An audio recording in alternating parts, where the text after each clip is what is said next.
Akulira oludda oluvuganya gavumenti Joel Ssenyonyi avuddeyo olunaku lwaleero ng'ayita ku mikutu gye egy'enjawulo mwategeereza waliwo ababaka 5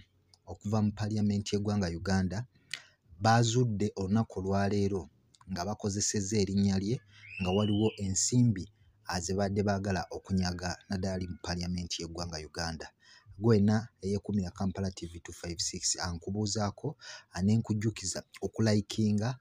vidiyo eno singa oba ogisanzeemu amakulu, subscribinga ate era commentinga singa obeera naawe olina endowooza gy'oyagala okubeera ng'oyisaawo naddala ku vidiyo eno gye tutaddeyo olunaku olwaleero. Joel Ssenyonyi ng'ono yakulira oludda oluvuganya gavumenti avuddeyo n'ategeeza nti ababaka 5 bano nno nga 4 bali ku ludda oluvuganya gavumenti ate nga omu ava mu kibiina ekya NRM bavuddeyo ne bakola olukujjukujju nga baagala okubeerako ensimbi ezibaweebwa okubeerako olugendo lwe bagenda mu ggwanga lya Kenya nga bayita mu Paaliyamenti y'eggwanga Uganda.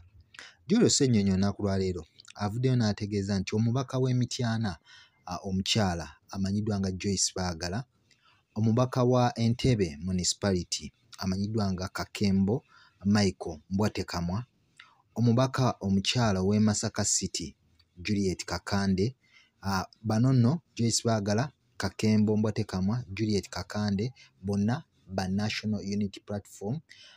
ababaka abatwalibwa nga bakyewaggula oba bo abatakyali ku mirimu agya kibiina naddala NUP, bano nga be yawa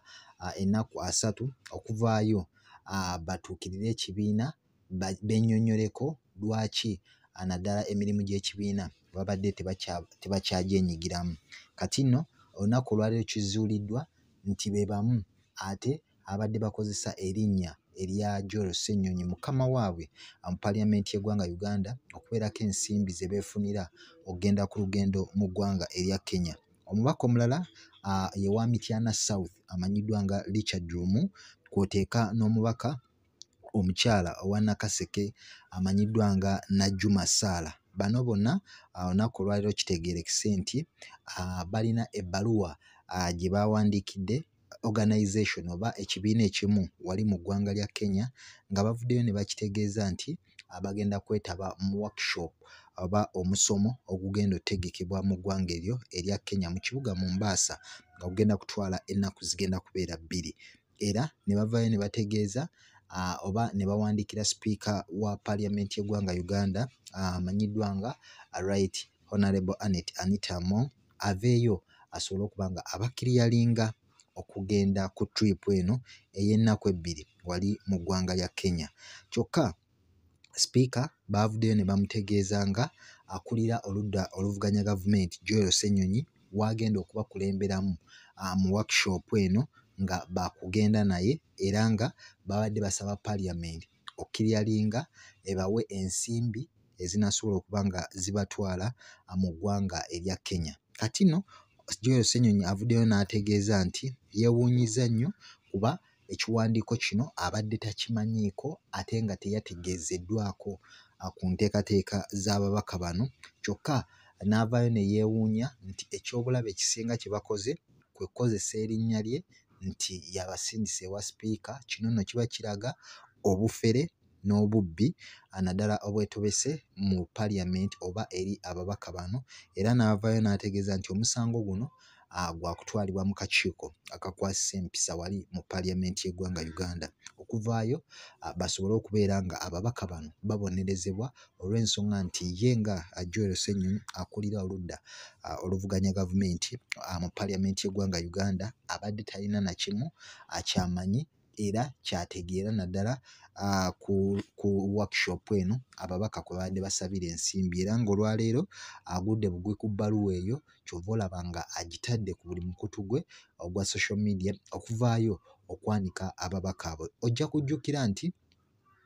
ekibiina kya National Unity Platform nga kiyita mu amyuka